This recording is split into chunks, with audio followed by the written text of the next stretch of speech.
اعوذ باللہ من الشیطان الرجیم بسم اللہ الرحمن الرحیم السلام علیکم ورحمۃ اللہ وبرکاتہ۔ شہنشین الرشید فرما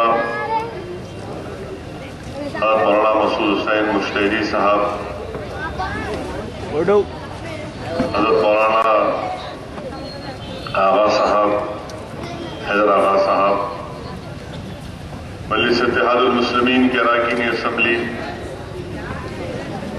اراکین بلدیہ، صدور معتمدین مجلس اتحاد المسلمین، بزرگان ملت، میرے نوجوان ساتھیوں، پس پردہ بیٹھ کر سننے والی میری زدہ اور ماں اور بہنوں، میرے عزیز دوستوں اور بزرگوں، اب ماہ رجب شروع ہو چکا ہے اور اس ماہ مبارک کے سلسلے میں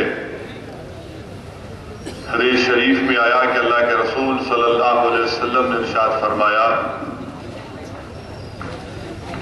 کہ رجب اللہ کا مہینہ ہے، شعبان رحمت اللہ عالمین صلی اللہ علیہ وسلم نے فرمایا کہ میرا مہینہ ہے اور رمضان میری امت کا مہینہ ہے۔ اور اس ماہ مبارک رجب میں وہ عظیم معجزہ پیش آیا،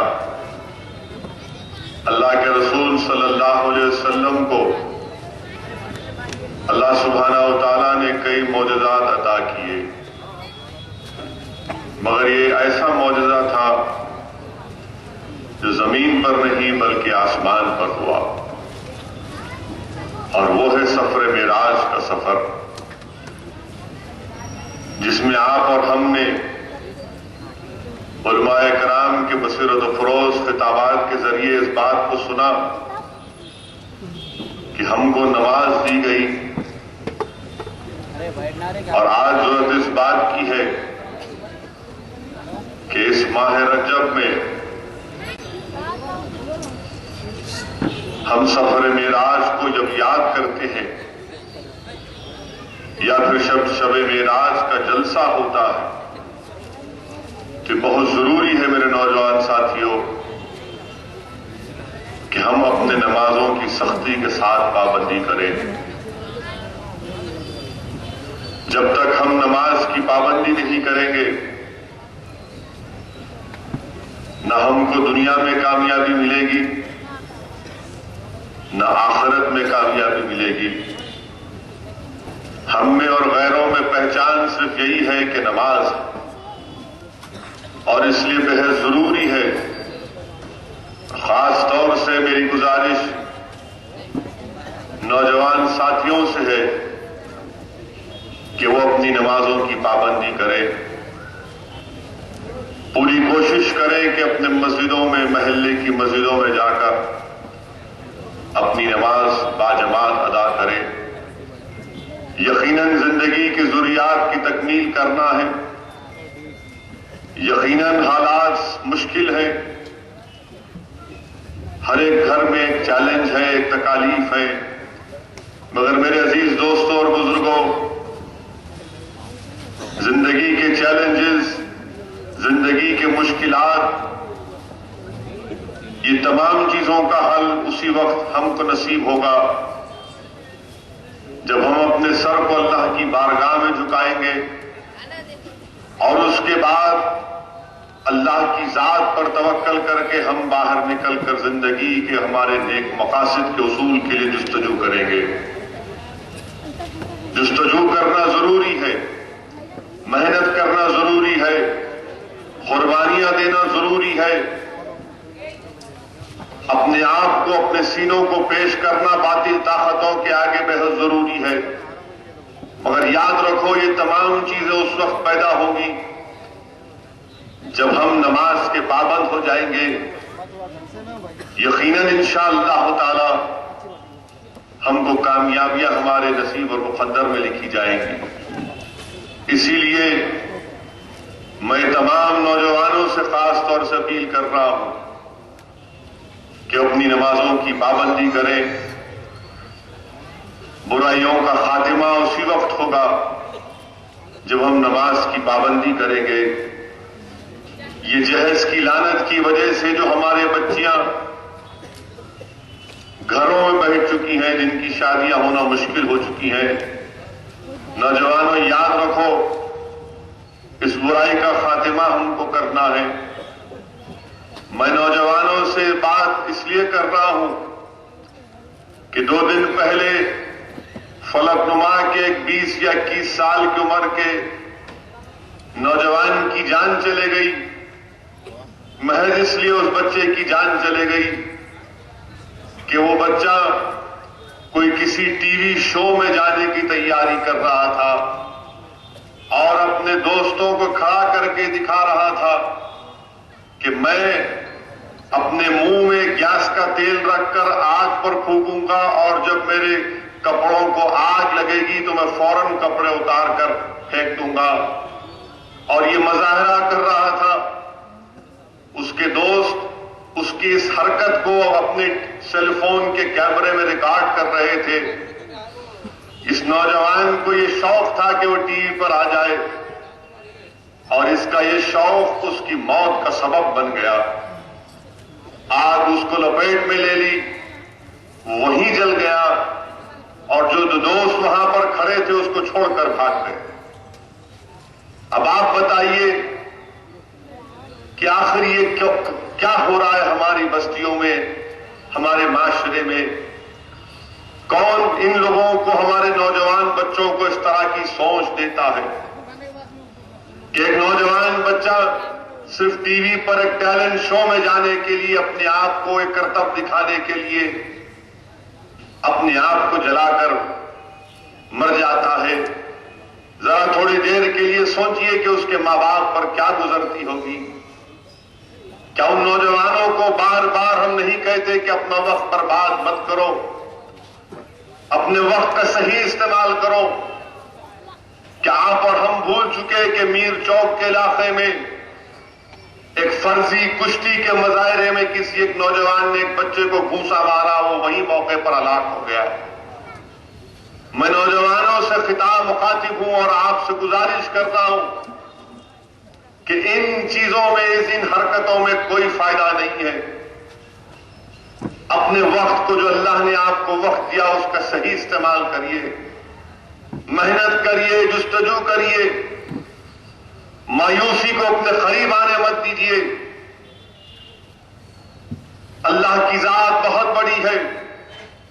آپ محنت کرنے اگر تیار رہیں گے، جستجو کرنے کے لیے آپ تیار رہیں گے، اگر آپ علم حاصل کرنے کے لیے تیار رہیں گے تو یقیناً دنیا تمہارے گھر تک آئے گی، یہ تمام کام تمہارے پاس آئیں گے. مگر یاد رکھو، دنیا میں کامیابی کے لیے کوئی شارٹ کٹ کام میں آنے والا نہیں ہے. افسوس ہوتا ہے جب اس طرح کے واقعات پڑھتے ہیں. مجھے تکلیف ہوتی ہے کہ جب ہم سوچتے ہیں تھوڑی دیر کے لیے کہ اس بچے کی موت سے اس کے ماں باپ پر کیا اثر پڑا ہوگا. مجھے اچھی طرح یاد ہے کہ ہمارے بزرگ ہم سے بار بار کہتے تھے کہ ہمیشہ اچھی صحبت کو اختیار کرو، اچھی صحبت کو اختیار کرو. نوجوانوں، وہ کون سے دوست ہیں جب تم آگ سے کھیل رہے ہو تو تم کو اجازت دے رہے ہیں؟ اگر اچھی صحبت میں ہوتے تو لوگ بولتے کہ نہیں، حرکت مت کرو، اس سے تمہاری موت ہو سکتی ہے، اس سے تم کو نقصان ہو سکتا ہے. اگر کوئی دوست ہو تو اچھی نصیحت کرو.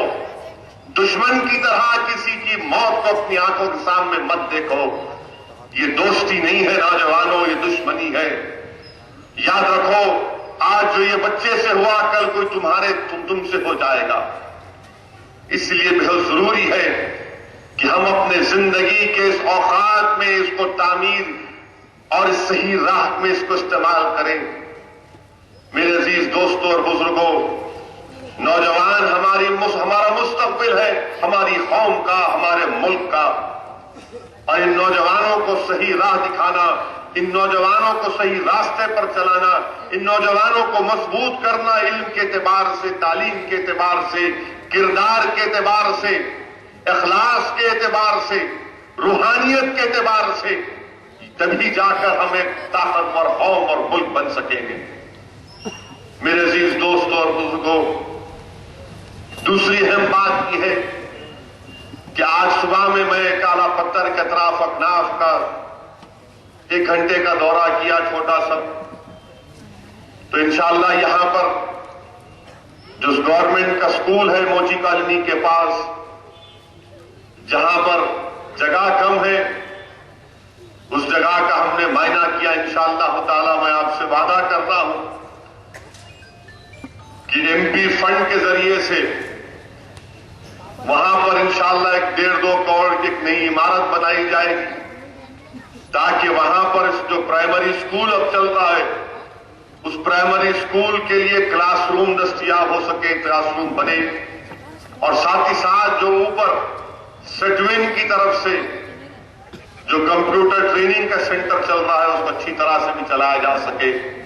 انشاءاللہ تعالی اسٹیمیٹ بنایا جائے گا، اور میں اپنے MP فنڈ سے یہ خط لکھ کر کلکٹر کے پاس پہنچاؤں گا۔ یہاں اطراف و کناف میں جناب مبین صاحب کارپوریٹر نے بتایا کہ 60-65 لاکھ کی ڈرینیج اور پانی کی لائن کا بھی اسٹیمیٹ رکھا ہوا ہے واٹر ورکس کے عہدیداروں کے پاس، تو انشاءاللہ تعالی اس کی بھی نمائندگی متعلقہ رکن اسمبلی محمد موزم خان صاحب کریں گے، اور اپنے MLA فنڈ سے بھی اس میں پیسے دے کر وہ ڈرینیج لائن اور پانی کی لائن کا بھی کام انشاءاللہ تعالی کرائیں گے۔ تیسری اور اہم بات یہ ہے کہ میں آپ تمام لوگوں کا پھر سے شکریہ ادا کرنا چاہوں گا کہ حالیہ حیدرآباد کے بلدی انتخابات میں آپ تمام کی دعاؤں اور جستجو اور محنت کے نتیجے میں اللہ سبحانہ و تعالیٰ نے مجلس اتحاد المسلمین کے امیدواروں کو کامیاب کیا۔ جہاں پر ایک طرف برسر اقتدار جماعت TRS کا طوفان چل رہا تھا، اللہ کا فضل و کرم رہا، آپ تمام کی دعائیں رہیں، مجلس اتحاد المسلمین کے اراکین اور محبان مجلس اتحاد المسلمین کی محنت اور جستجو رہی کہ ہم 45 اراکین بلدیہ ہمارے منتخب ہو سکے۔ میرے عزیز دوستوں اور بزرگوں، میری عزت دار ماں اور بہنوں، میں آپ تمام کا شکر گزار ہوں۔ میرے پاس الفاظ نہیں ہے کہ آپ تمام کی جستجو محنت کی وجہ سے ہی اللہ نے ہمیشہ مجلس اتحاد المسلمین کو کامیاب کیا۔ مخالفین مجلس اتحاد المسلمین نے بڑی بڑی کوششیں کی، مخالفین مجلس اتحاد المسلمین نے اپنے اخبارات کو مجلس اتحاد المسلمین کے خلاف جھوٹا پروپیگنڈا کرنے کے لیے استعمال کیا، اپنے اخبار کے صفحات کو مجلس اتحاد المسلمین کے خلاف جھوٹی باتیں لکھ لکھ کر اخبار کو کالا کیا، مگر اللہ نے اپنے فضل و کرم سے مجلس اتحاد المسلمین کو کامیاب کیا۔ اور میں آپ سے وعدہ کر رہا ہوں انشاءاللہ تعالی، جو برسر اقتدار جماعت TRS نے عوام سے وعدہ کیا کہ 3 کمروں کا بیڈ روم کی ہاؤسنگ اسکیم کا اعلان کیا ہے، انشاءاللہ تعالی مجلس اتحاد المسلمین TRS کے اس وعدے کو جو عوام سے کیا گیا تلنگانہ کی اور شہر حیدرآباد کی، ہم لڑیں گے اپنے حصے کے لیے اور غریب اور مستحق افراد کو گھر دلائیں گے، کیونکہ ہم اب خاموش نہیں بیٹھ سکتے۔ میں جانتا ہوں کہ بہت ضرورت ہے، بہت سے ایسے غریب گھرانے ہیں جہاں پر کرائے دینے کی سخت نہیں ہے۔ مہنگائی کے دور میں اگر کسی غریب کو ذاتی گھر اس کا مل جاتا ہے یا فلیٹ مل جاتا ہے تو یقیناً اس کے لیے اس کا بہت بڑا فائدہ اس کو ہوگا۔ مجلس اتحاد المسلمین پوری کوشش کرے گی، اور آپ نے دیکھا بھی ہوگا کہ حالیہ اسمبلی کے سیشن کے دوران میں مجلس کے اراکین اسمبلی نے حکومت کو یاد دلایا ان کے اس وعدے کو پورا کرنے کے سلسلے میں حکومت کیا اقدامات کر رہی ہے۔ یہاں پر میٹرو ٹرین کے تعلق سے بھی ایک سوال اٹھتا ہے۔ مجلس اتحاد المسلمین میٹرو ٹرین کے خلاف نہیں ہے، مجلس چاہتی ہے کہ پرانا شہر میں میٹرو ٹرین آئے۔ اب یہ حکومت کی ذمہ داری ہے کہ وہ کیسے اور کس طریقے سے میٹرو ٹرین کو یہاں پر ہمارے اس علاقے میں لے کر آئیں گے۔ ہم چاہتے ہیں کہ ہمارے علاقوں میں ترقی ہو، اور انشاءاللہ تعالی مجلس اتحاد المسلمین اس کے لیے کوشش کر رہی ہے، اپنا تعاون پیش کر رہی ہے، اور انشاءاللہ تعالی ہم ان تمام عوامی مسائل کو حل کرنے کے لیے کوشش کر رہے ہیں، اور مجھے پورا یقین ہے کہ اللہ سبحانہ و تعالی ہم کو اس میں کامیاب اور کامران کرے گا۔ میں مخالفین مجلس اتحاد المسلمین سے بھی اپیل کر رہا ہوں کہ آپ لوگ دیکھ چکے ہیں کہ برسوں سے مجلس کی مخالفت کرنے سے آپ کو کیا حاصل ہوا؟ کچھ حاصل نہیں ہوا۔ آپ کوشش کرتے رہے کہ ملت میں نفاق پیدا ہو، ہمارا اتحاد کو انتشار میں تبدیل کیا جائے۔ یاد رکھو، اللہ کا بہت بڑا فضل و کرم ہے مجلس اتحاد المسلمین پر، صدقہ ہے نبی کریم صلی اللہ علیہ وسلم کا، اولیاء اللہ اور اہل دل کی دعائیں ہیں کہ حکومتیں آئیں چلے گئیں، اس جماعت نے اپنے سیاسی سفر میں بڑی بڑی برسر اقتدار طاقتور جماعتوں کو اور طاقتور چیف منسٹروں کو دیکھا جن کی دلی تمنا اور آرزو تھی کہ مجلس اتحاد المسلمین کو کمزور کیا جائے، مگر قدرت کا نظام ایسا رہا کہ جو خواہش کرتے تھے، جو سمجھتے تھے کہ میں چیف منسٹر ہوں، میری پارٹی برسر اقتدار ہے اور میں وقت کا فرعون نمرود ہوں، تو اللہ نے ان غرور اور تکبر میں ڈوبے شخصیتوں کو شکست دی۔ ان کا طوفان کسی اور جگہ پر چلا، ان کا جادو کسی اور علاقے میں چلا، مگر جب ہمارے علاقے کی طرف رخ کیا تو اللہ نے کہا کہ نہیں، یہ غلاموں کی سرزمین ہے، یہ اہل دل کی سرزمین ہے، یہ لڑنے والوں کی سرزمین ہے، یہ وہ سرزمین ہے جہاں کے نوجوانوں کا دل تڑپتا ہے ہندوستان میں اگر کسی پر کوئی تکلیف گزرتی ہے، اور ہمیشہ اللہ نے ہم پر کرم اور فضل کیا۔ اب ذمہ داری ہمارے اراکین بلدیہ کی ہے، مجلس کی ہے کہ ہمارے اراکین بلدیہ ان تمام امیدوں پر اترے اور عوام کو تکلیف نہ دے۔ یہ مت سمجھیے کہ آپ رکن بلدیہ ہو گئے اور میرے ان کے لیے بڑا تر امتیاز بن چکا ہے، بلکہ اب کام کرنا ہے، دن رات محنت کرنا ہے، عوام کے درمیان میں رہنا ہے، تاکہ جو عوام ہم سے امیدیں وابستہ کی ہیں ہم اس کو پورا کر سکیں۔ میں پھر سے آپ تمام لوگوں کا شکر گزار ہوں کہ آپ لوگوں کی محنت، آپ لوگوں کا نکل کر ووٹ ڈالنا یہ مجلس کے لیے کامیابی کا ضامن بنا۔ ساتھ ہی ساتھ یہ بھی کہنا چاہوں گا کہ ہمارا پولنگ کا پرسنٹیج بڑھنا چاہیے۔ آپ دیکھیے مغربی بنگال میں پولنگ ہوئی، آسام میں پولنگ ہوئی، 80% پولنگ ہوتی ہے وہاں پر، اور ہمارا پولنگ کا پرسنٹیج صرف 50% اگر چلا گیا تو بڑی مشکل سے، اور وہ بھی محبان مجلس، اراکین مجلس کی محنت اور جستجو کی وجہ سے آج ہم کو یہ سوچنا پڑے گا کہ ہمارا پولنگ کا پرسنٹیج کم کیوں ہو رہا ہے، اور اس کے لیے بہت ضروری ہے کہ ہم اپنے ووٹ کا استعمال کریں، اور یہ مت سمجھیے کہ ارے بھائی بلدیہ کا الیکشن ہے کیا فرق پڑے گا۔ آپ کا یہ جمہوری حق ہے، آپ کو نکل کر اپنے ووٹ کا صحیح استعمال کرنا ہے۔ ایک اور بات جو میں آپ کے سامنے عرض کرنا چاہ رہا ہوں کہ ہمارے ملک میں جو برسر اقتدار جماعت ہے بی جے پی، ان کو اقتدار ضرور ملا، 280 سے زائد اراکین لوک سبھا ہندوستان کی عوام نے ووٹ دے کر کامیاب کیا، 31% انہوں نے ووٹ حاصل کیا، اور عوام جس نے ان کا ساتھ دیا تھا وہ یہ سمجھ رہی تھی کہ مودی کے وزیر اعظم بن جانے کے بعد جو عوام مسائل سے دوچار تھی اس مسائل کی طرف توجہ لی جائے گی، حکمرانی میں صاف و شفافیت یا اچھی حکمرانی دی جائے گی، عوامی مسئلوں پر کام ہوگا۔ مگر آج آپ دیکھتے ہیں کہ 2 سال کے قریب سے 22-23 مہینے کا عرصہ ہو چکا ہے. آج مودی سرکار جو وعدے کیے گئے تھے، جو عوام سے وعدے کیے گئے تھے، آج کسی ان وعدوں کو پورا کرنے کے موقف میں نہیں ہے. اقتدار ملا، ملتے ہی اقتدار ملتے کی بات چھیڑی گئی لو جہاد کی. جب لو جہاد ختم ہوا تو گھر واپسی کی بات شروع ہوئی. جب گھر واپسی ختم ہوا تو اس کے بعد گوشت کی سیاست شروع ہوئی کہ مسلمان گائے کا گوشت کھاتے ہیں اور اخلاق کو مار دیا گیا. اب ایک نئی سیاست شروع کر رہے ہیں، حب الوطنی کی اور نعروں کی سیاست. ارے بی جے پی والوں، ہندوستان کی عوام نے تم کو لو جہاد کے لیے ووٹ نہیں دیا. ہندوستان کی عوام نے تم کو گھر واپسی کے لیے ووٹ نہیں دیا.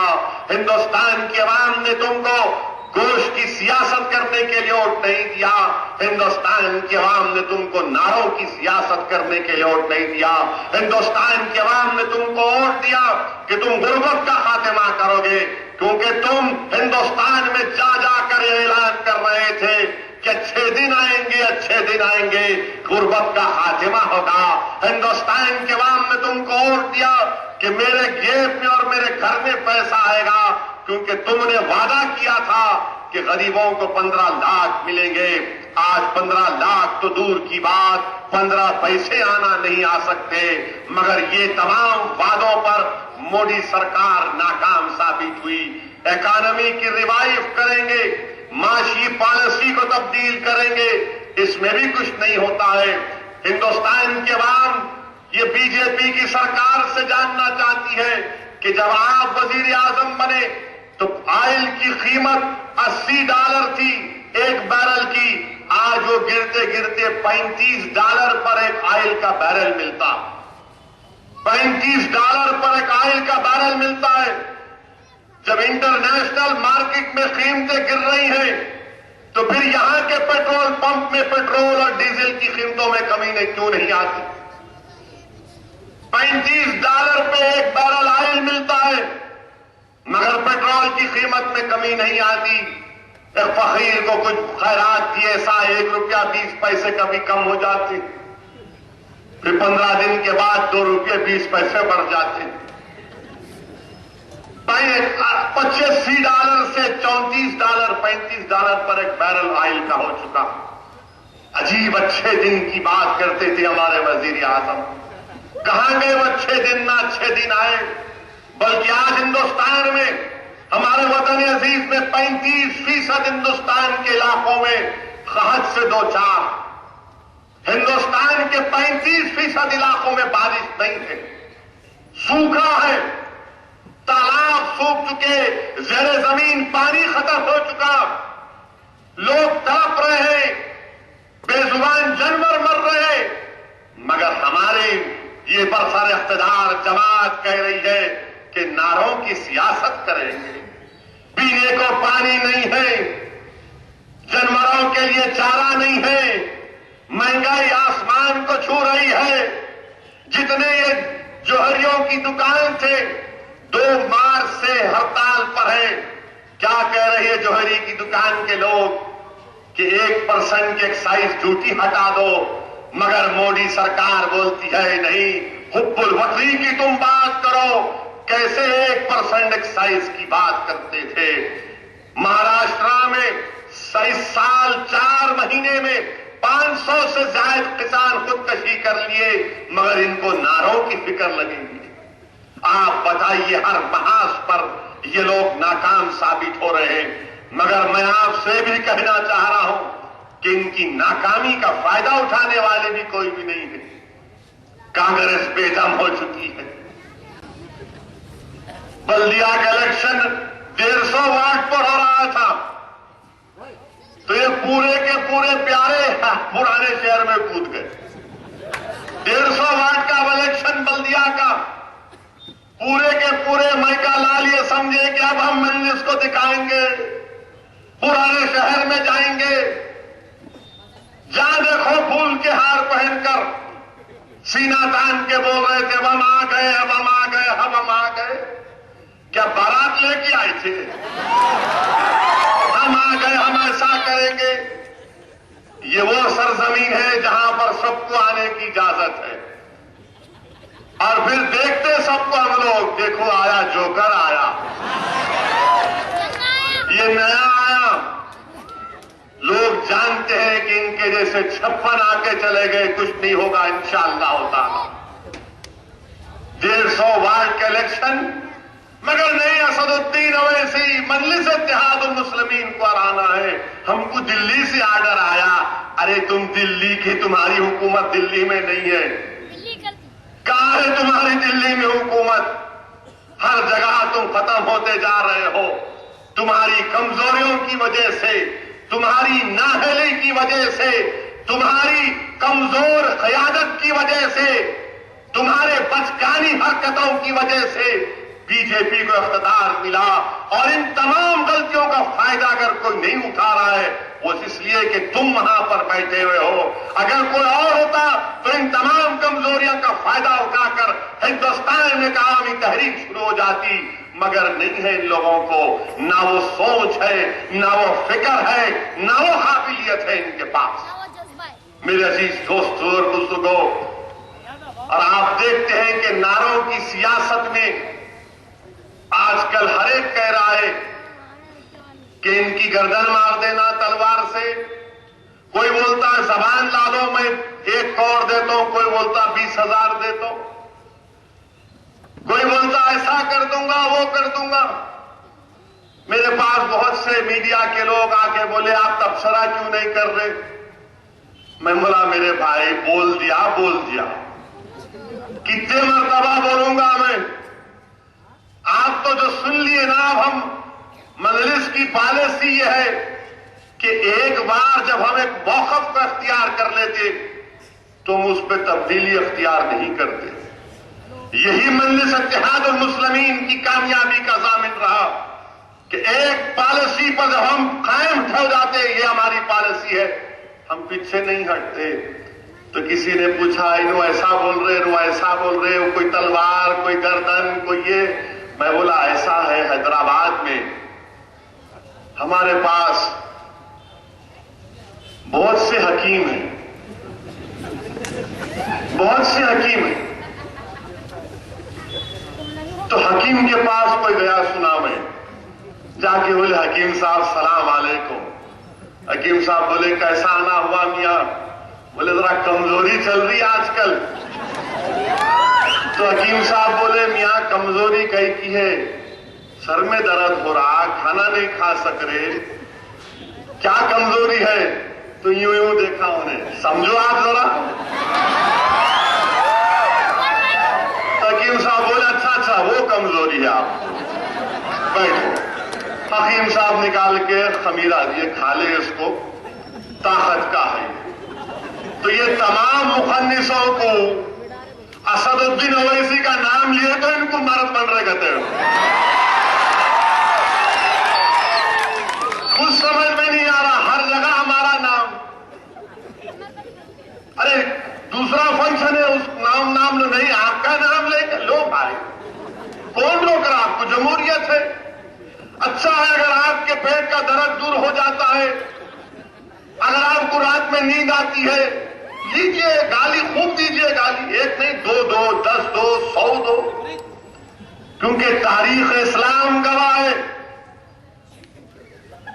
کہ اگر حق کو گالی سے دبانے کی کوشش کی گئی تھی،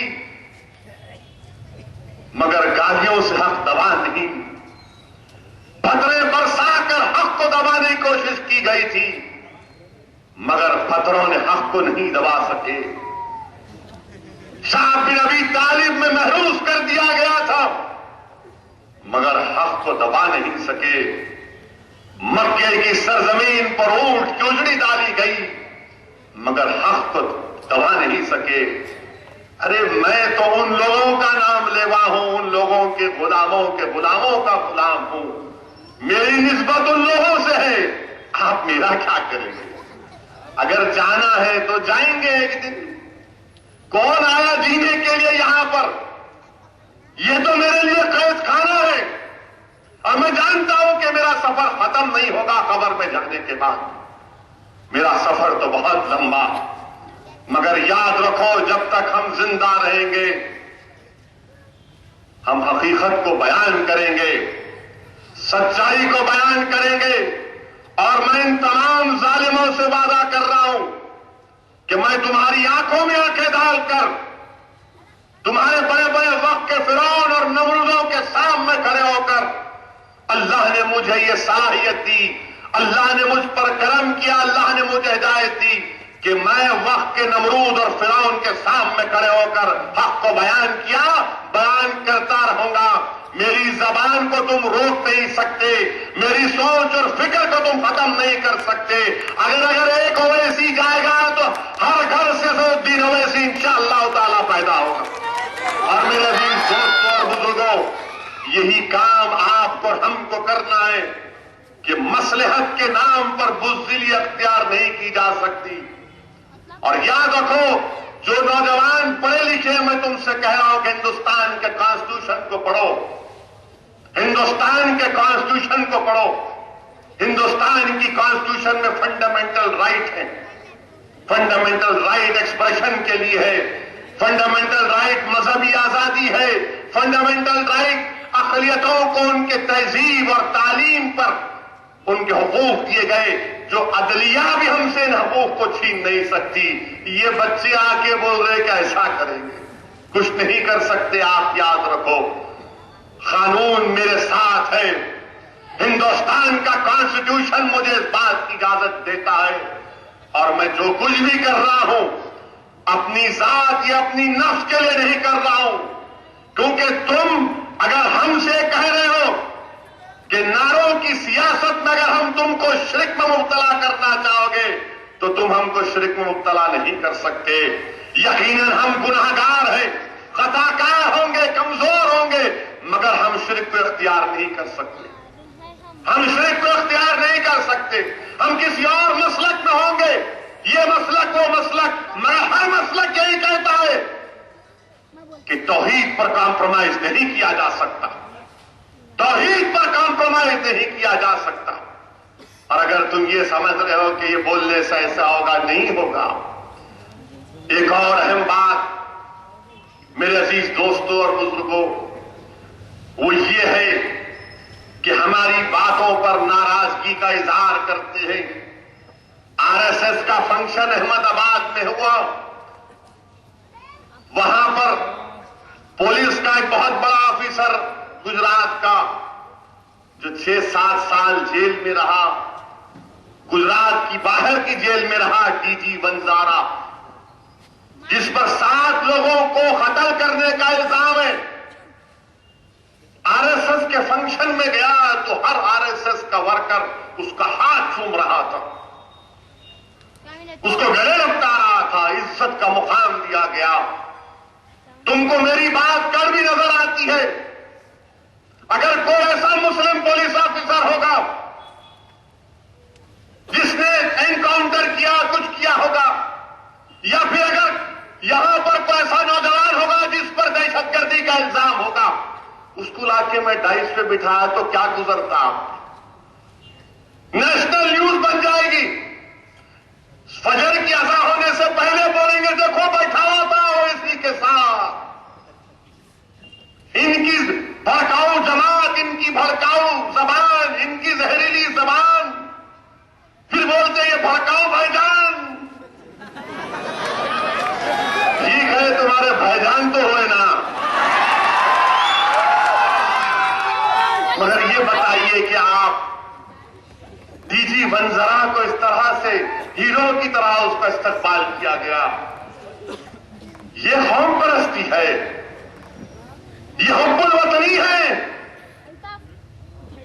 اور آپ ہم پر انگلیاں اٹھاتے ہیں اور پھر کہتے ہیں کہ جب ہم حقوق کی بات کرتے ہیں، فریڈم آف ایکسپریشن کی بات کرتے ہیں، ہندوستان کے کانسٹیٹیوشن میں جو فنڈامنٹل رائٹ کی بات کرتے ہیں، تو فوراً مجھ سے کسی نے کہا کہ آپ نہیں جانتے ہو اویسی صاحب کہ ہندوستان کے کانسٹیٹیوشن میں آرٹیکل 44 بھی ہے، 44 بھی ہے۔ میں نے کہا بالکل ہے، فنڈامنٹل رائٹ ڈائریکٹو پرنسپل کے اوپر ہے، بولے یونیفارم سول کوڈ کی بات کیوں دیا آپ؟ ملا اچھا چلو بات کریں گے. بولے کیا بات کریں گے؟ میرا ڈائریکٹو پرنسپل ایک نہیں ہے 16 ہے. ڈائریکٹو پرنسپل ایک نہیں ہے 16 ہے، جس میں ایک 45 آرٹیکل. کیا کہتا تھا جب کانسٹیٹیوشن بابا صاحب امبیڈکر نے بنایا؟ امبیڈکر نے آرٹیکل 45 میں لکھا کہ 10 سال کے اندر ہندوستان میں یعنی 1950 میں ہم نے کانسٹیٹیوشن کو اختیار کیا. 1960 تک ہندوستان کی آئین کی دفعہ 45 کہتی ہے کہ 10 سال کے اندر 14 سال کی عمر تک بچوں کو تعلیم کا انتظام ہو جانا چاہیے. 1960 تک کیا آپ نے؟ نہیں کیا. بعد میں کیا آپ نے. ہندوستان کے آرٹیکل کانسٹیٹیوشن کا آئین کا آرٹیکل 47 ہے، اس پر کیوں نہیں بات کرتے؟ چلو بات کریں گے اس پہ. تو بولے تم ایک نئی بات تو نہیں کر رہے. بولا نئی بات نہیں کر رہا ہوں، تمہارے ذہن میں یاد دلا رہا ہوں، تم بھول جا رہے. بولے کیا ہے؟ آرٹیکل 47 یہ بولتی کہ پورے ہندوستان میں نشہ بندی ہو، پورے ہندوستان میں شراب بند ہو جائے. کیوں نہیں اس پر بات کرتے؟ جو ہندوستان میں شراب بند کر دو. ڈائریکٹو پرنسپل ہے نا آرٹیکل 47. نہیں کریں گے بات. خالی 44 44 44 44 45 47 کیا کریں گے؟ 10 شراب بندی کر دو. آپ کو معلوم میرے بھائی 2012 کا ڈیٹا دے رہا ہوں. 2012 میں 5870 لوگ صرف شراب پی کر موت کا شکار ہو گئے. 2012 کی بات کر رہا ہوں. ہر سال ہندوستان میں قریب 1.5 لاکھ کے قریب لوگ ایکسیڈنٹ میں مارے جاتے ہیں. اور ایکسیڈنٹ میں کب مارے جاتے ہیں؟ رات کے 11:30 سے صبح 2 بجے کے درمیان میں. کرو نا بھائی آپ آرٹیکل 47 میں بند کرو یہ کتے کے پیشاب کے دکانوں کو، بند کرو یہ شراب کی دکانوں کو. لگاؤ آرٹیکل 47 کے تحت کھولو نا. بولیں گے نہیں وہ کیسا کریں گے؟ شام ہوئے کی مارنا ہے نا. بغیر گلاس کے نیند نہیں آتی ان کو. ارے وہ چھوڑ کے روح افزا پیو. بولیں گے روح افزا، روح نکل جاتی ہماری. آرٹیکل 47 پہ بات کیوں نہیں کرتے آپ؟ خالی 44 44 44 44. اچھا پھر ہندوستان کے آئین میں 371A 371B ہے. ناگالینڈ اور میزورم کو ہم نے اختیار دیا کہ ان کے مذہبی رسومات میں، ان کے تہذیبی رسومات میں کوئی تبدیلی نہیں لائیں گے. کتنے ناگالینڈ کے لوگوں کی آبادی ہے؟ ناگالینڈ کے لوگوں کی آبادی 25-30 لاکھ. میزورم کی قریب 6 لاکھ. یعنی 35 لاکھ لوگوں کے لیے ہندوستان کے کانسٹیٹیوشن میں، ہندوستان کے آئین میں ان کے مذہبی، ان کے تہذیبی رسومات کی حفاظت کی جا رہی ہے. اور آپ ہمارے پیچھے پڑے ہیں. اچھا پھر یہ بتاؤ انکم ٹیکس میں ہندو انڈیوائڈڈ فیملی کے نام پر انکم ٹیکس کم ہو جاتا. ہم کو بھی دو نا بھائی مسلم انڈیوائڈڈ فیملی کو، ہم کو بھی دو نا بھائی. ہمارے پاس تو ماشاءاللہ پیٹ بھر کے بچے ہیں. بھائیاں بہنا خال آیا بھوکیاں جچایا تایا ماموں ختم ہی نہیں ہوتے ہمارے پاس. ہم کو بھی دو. آپ کو سہولت مل رہی، ہم کو نہیں ملنا. ہم بھی دیتے انکم ٹیکس. نہیں دیتے کیا ہم انکم ٹیکس؟ نہیں اس پہ بات نہیں کریں گے. اونلی 44 خالی 44 پہ بات کریں گے. نہیں وہ شادیاں کرتے آپ ذرا بتاؤ، ریکارڈ بتاؤ. ایک میں مر رہے ہم.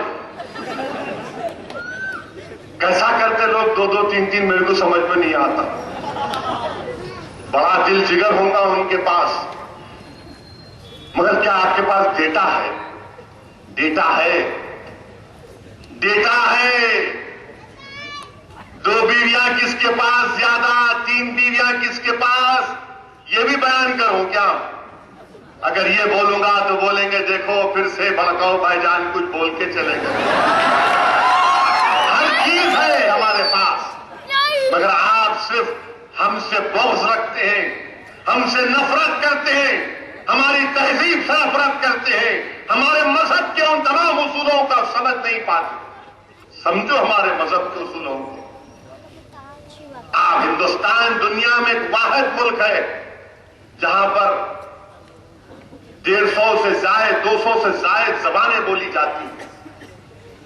ہر 100 کلومیٹر پر 80 کلومیٹر پر الگ تہذیب اور تمدن ہے. یاد رکھو اس ملک کی طاقت اس کی تمام ڈائیورسٹی ہے. اس ملک کی طاقت اس کی ڈائیورسٹی ہے. دنیا میں کوئی ایسا ملک نہیں ہے ہندوستان کی طرح جو میرا وطن عزیز ہے.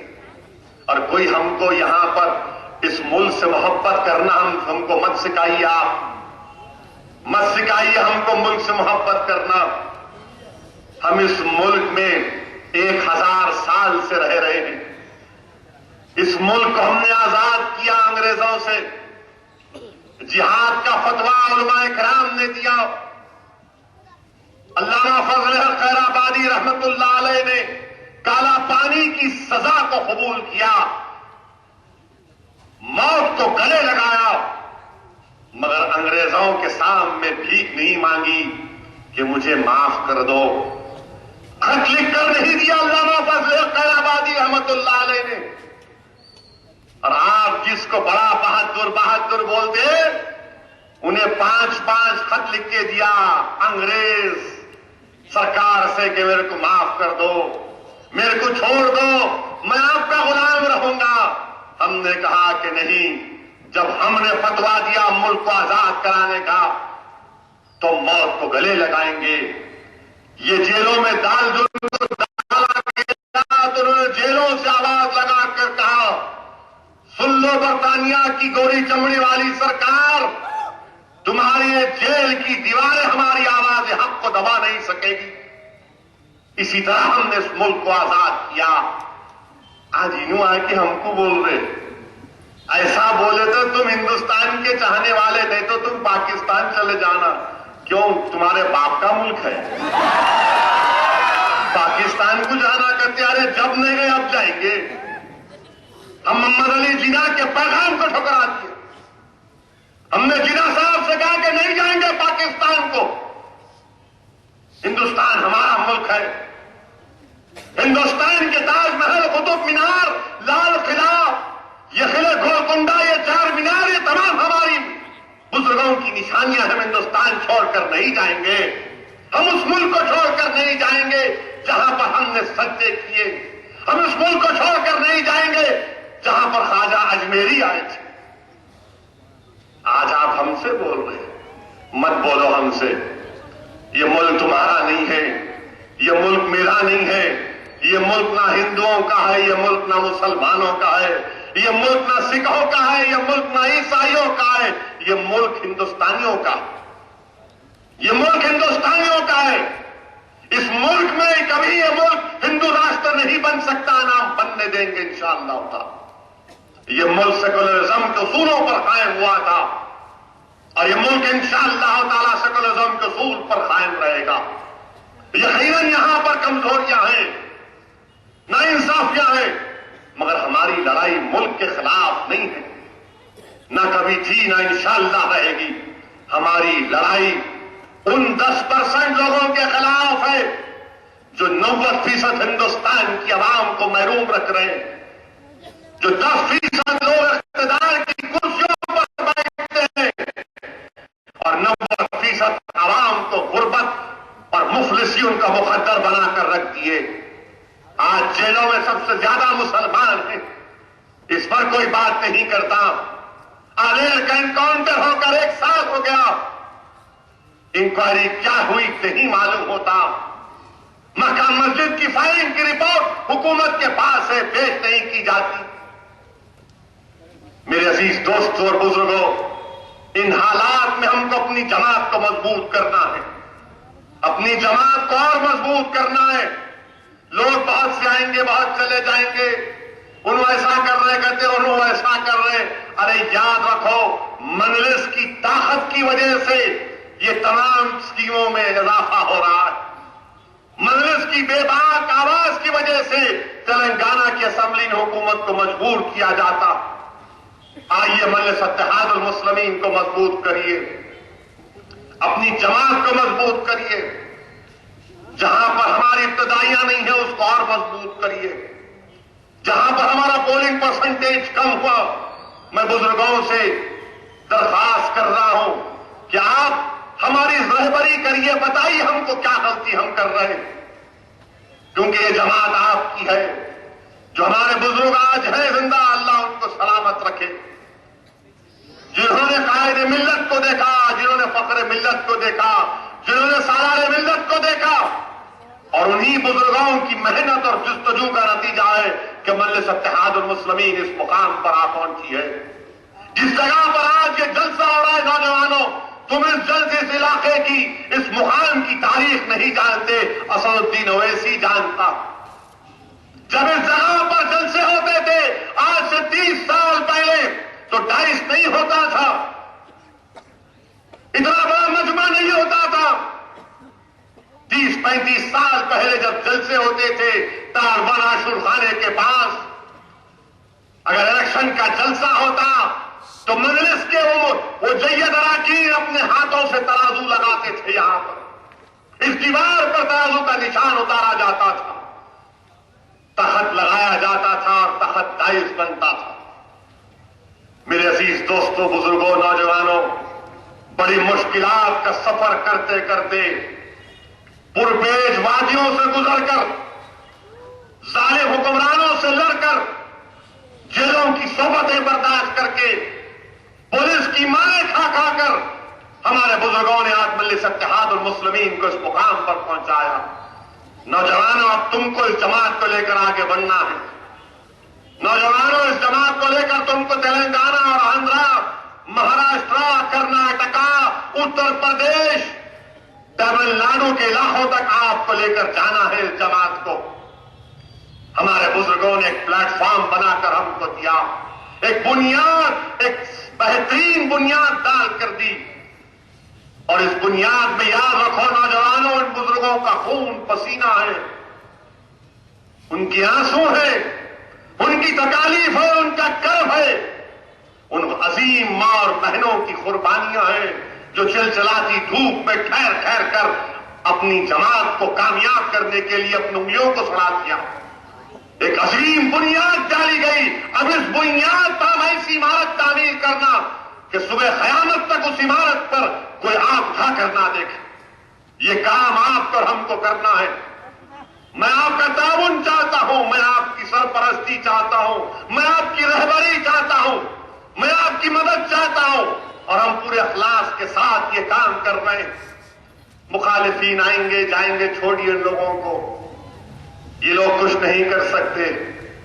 حکیم صاحب کا قصہ یاد رکھی خالی، جو کوئی مجلس کے خلاف بولا تو سمجھو آج کے بیچارہ اپنی طاقت دکھانے کے لیے، اپنے وجود کا احساس دلانے کے لیے مجلس پر تنقید کرتا ہے. یہ جماعت، یہ وہ جماعت ہے جو اخبارات کے کالے کرنے پر جماعت کا کچھ نہیں ہوا.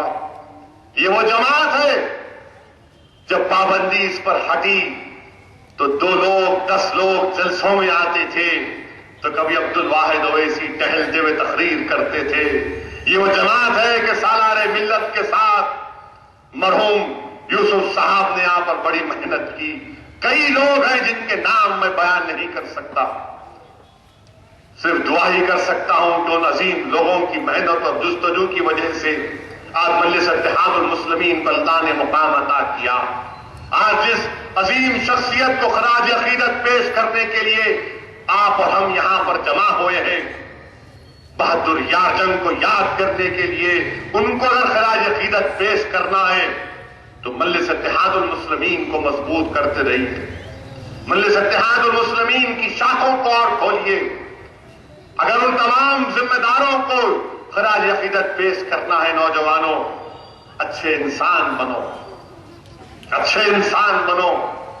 اچھا انسان تم بنو گے تو اچھے مسلمان بنو گے. نمازوں کی پابندی کرو, مسجدوں کو آباد کرو. اور میں بار بار اس چیز کو دہرا رہا ہوں کہ دلتوں کو ہم کو ساتھ لینا ہے. آج دلتوں کو ساتھ لے کر ہم کو آگے بڑھنا ہے. یہ بابا صاحب امبیڈکر نے دلتوں کے لیے بہت کچھ کیا. ہندوستان کا کانسٹیٹیوشن بنایا. آج امبیڈکر کو ساتھ لے کر, امبیڈکر کی سوچ ہمارے سامنے ہے. ہمارے دلت بھائیوں کو بھی ہم کو ساتھ لے کر, کمزور طبقات کو ساتھ لے کر آگے بڑھنا ہے. اور یہی ہمارا سیاسی سفر ہوگا. اس میں آپ تمام لوگوں کی دعائیں شامل تھیں اور شامل رہنی چاہیے.